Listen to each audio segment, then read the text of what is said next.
Hey, Leo, you look a little stressed today. What happened? Oh, Sarah, I had a big meeting at work yesterday. My manager asked me to circle back on a project, so I said, okay, I will go around it again. He looked very confused. Oh, no, Leo. Circle back doesn't mean going around something physical. It means to return to a topic later. Yes, I figured that out after the meeting. My manager just smiled politely. I'm pretty sure he felt sorry for me. We've all been there, Leo.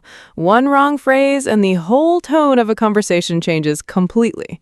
It was so embarrassing. I genuinely wanted to disappear under the table. But that story is exactly why today's topic matters. The right phrases make you sound confident and professional. The wrong ones, Well, they make you look confused, apparently. exactly.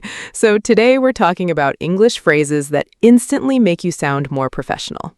And I clearly need this more than anyone else listening right now. Welcome, everyone. I'm Sarah. And I'm Leo. Thanks so much for joining us today.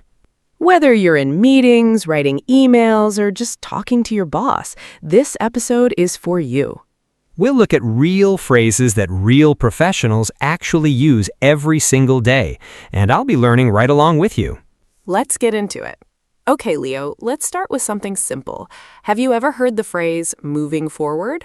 Yes, I hear it in meetings a lot, like moving forward, let's do this differently. Exactly. It's a great professional phrase. It signals a new direction. Think of it like turning a page in a book. Oh, I like that image. So instead of saying from now on, I should say moving forward. Yes, moving forward sounds more deliberate, more intentional. Deliberate. What does that mean exactly? It means done on purpose with clear intent. When you say moving forward, it sounds like you planned the change, not that it just happened. Got it. So moving forward, I'll submit reports every Friday sounds better than from now on, I'll send reports on Fridays. Much better. See? You're already thinking like a professional. Maybe. We'll see what my manager thinks. All right, let's talk about follow-up. Have you ever used the phrase, I'd like to follow up on? I usually say I want to ask again about this. Is that wrong? It's not wrong, but follow up sounds much more professional. It's standard business language. What exactly does it mean? It means checking on something after a previous conversation, like, I'd like to follow up on the email I sent last week. Ah, so it's like saying I haven't forgotten about this. It shows you're responsible and organized. Yes, exactly. It shows you're on top of things. On top of things. That's another phrase, isn't it? Good catch. On top of things means you're managing your tasks well. Nothing is slipping through the cracks.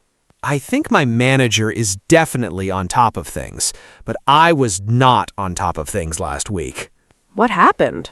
I missed a deadline, and I told my manager, I am sorry, I was not able to do it.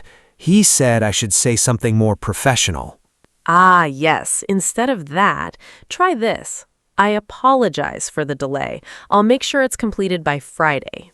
That sounds so much better. It's not just sorry, it actually gives a clear plan. Exactly. A professional apology always has two parts. First, you acknowledge the problem, then you offer a solution. Acknowledge. Does that mean admit it? Yes, to acknowledge means to recognize or admit that something is true. It's honest and direct, without sounding defensive. So I don't just say sorry, I say sorry and I tell them what I will do next. Right. That's the difference between sounding reactive and sounding responsible. Can I ask something here? Have you ever been in a meeting where someone just kept complaining but never offered a single solution? Oh, many times. It happens more than you think. How does it feel to sit through that? Honestly, frustrating and draining. That's exactly why solution-focused language is so powerful in a professional setting. Because when you offer a fix, you're not just talking, you're actually contributing something useful. Exactly, and it shows leadership even when you're not the one in charge. Even if you're not the boss? Especially if you're not the boss. That's how people start to notice you. That's how careers move forward. Okay, I'm writing all of this down. What's next?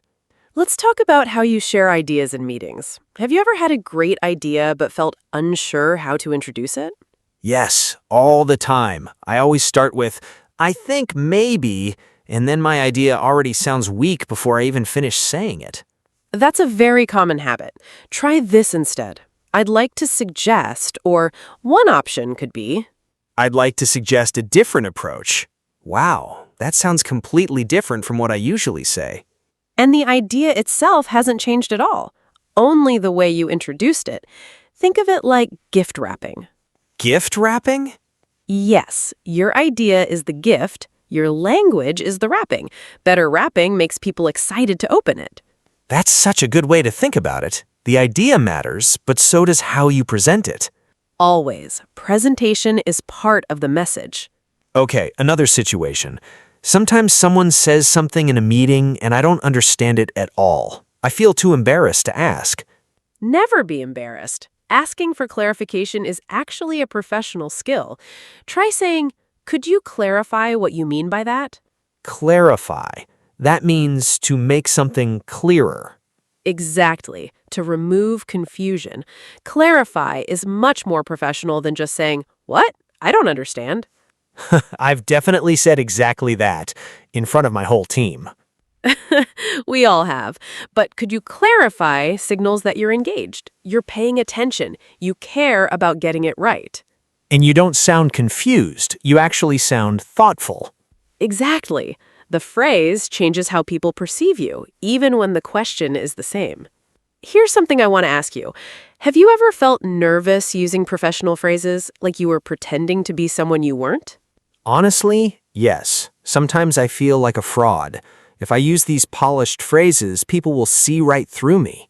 That feeling has a name. It's called imposter syndrome, and it's incredibly common, even among experienced professionals. Imposter syndrome. So it's not just me feeling that way? Definitely not just you. But here's the truth. Professional phrases are not a disguise. They're tools. A mechanic uses the right tools for the job. A professional uses the right language. A mechanic uses tools. I love that comparison. Simple and clear. And just like any skill, the more you practice, the more natural it feels. Eventually, it becomes your voice. It doesn't feel borrowed anymore. It feels like yours. That's exactly right. One more thing I got wrong recently. I said to a colleague, "Can you provide me the document by tomorrow?" My manager said that sounded off. Ah, yes. You said, "Provide me the document." It should be, "Provide me with the document." Oh, provide with, not just provide me. Yes, provide needs with. The full phrase is, "Please provide me with the updated document by tomorrow." Such a tiny difference, but those tiny things matter a lot in professional settings. They really do. Small details show how careful you are with language, and careful attention to language is a mark of professionalism. So it's not just about big, impressive phrases. It's also about the small connectors, the little words in between. Exactly. Getting those right makes your whole sentence feel polished and solid. All right, let's slow down a little. It's time to practice together. Yes, I love this part. I always remember things better after I say them out loud. That's how language works. You hear it, you say it, and it sticks. Okay, I'm ready. Let's go. Here's your first practice sentence for today. Try saying, "I'd like to follow up on our previous discussion." Okay. I'd like to follow up on our previous discussion. Did I get that right? Almost perfect. I noticed a small pause before discussion. That's completely normal when you're still learning new phrases. Try it once more. This time, say it as one smooth thought. I'd like to follow up on our previous discussion regarding the project timeline. Beautiful. That's a complete, natural, professional sentence. Really well done, Leo. It actually feels great to say it out loud. It sounds like someone who knows what they're doing. And that's exactly the point. Listener, it's your turn now. Say this sentence out loud. I'd like to follow up on our previous discussion. Go ahead. Pause the video if you need a moment. Don't be shy. Say it with confidence, like you really mean it. You can also write your version in the comments below. We genuinely love reading your sentences. Try adding your own ending too, like, I'd like to follow up on our previous discussion regarding, and then fill in your own topic. Make it real for your own life. That's the best way to make new language stick. Personalize it. I'm definitely using this one tomorrow morning. I have a team meeting first thing. Perfect timing. Here's your second sentence to practice. I appreciate your patience on this matter. Oh, that's a strong one. When exactly would I use it? Anytime something is taking longer than expected, when you've kept someone waiting longer than you planned, it shows awareness and respect. I appreciate your patience on this matter. It sounds so calm, so in control. Exactly. It tells the other person that you value their time. That's a genuinely professional mindset. Okay, everyone, try both sentences. Say them out loud, write them down, use them before this week is over. And please drop your practice sentence in the comments. We read every single one. All right, it's time for our word tour. 5 words from today's episode. I'm ready, let's go. First word, deliberate. Deliberate, is that like doing something slowly and carefully on purpose? Great instinct. It means done with clear intention, on purpose, with a specific goal in mind. She made a deliberate choice to reschedule the meeting, like she thought it through first. Exactly right. Perfect example. Okay, next. Second word, acknowledge. Oh, I think I know this one. It means to say you understand something? Close, it means to admit that something is true. You're not hiding it, you're facing it directly. He acknowledged the mistake in the report and immediately offered a solution. Excellent sentence. Acknowledging mistakes actually builds trust with people around you. Third word, clarify. Clarify means to make something easier to understand, to clear it up. Exactly. To remove confusion, to make the meaning clear for everyone in the room. Could you clarify the deadline for this project? Short, direct, professional. Beautiful sentence. That one is ready to use tomorrow. Fourth word, engage. Engage, like to engage someone in conversation? Yes, to engage means to give your full attention to something or to someone. She was fully engaged during the entire presentation, like she was really present and focused. Exactly that. Full presence, full attention. And our fifth and final word, intentional. Intentional is like deliberate, right? Done on purpose? Very close.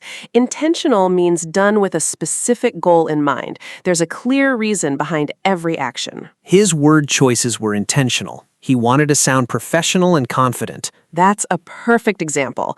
And that sentence actually describes exactly what we've been talking about all episode. Full circle. Or should I say, we've circled back to the very beginning. Now you're using it perfectly. Very well done, Leo. Sarah, I have to say, I feel genuinely more confident after today. Those phrases don't feel scary or unnatural anymore. That's honestly the best thing to hear. You know, sounding professional isn't about pretending to be someone else. It's about choosing the right words at the right moment. Like having the right tool for the job. Exactly. The ideas were always inside you. Now you have the language to match them. I love that. That's going straight into my notes right now. Thank you all so much for being with us today. This one was a really fun episode to make. If this episode helped you even a little, please subscribe. One click helps us keep making content like this for you. Until next time, keep practicing one phrase at a time. See you soon, everyone.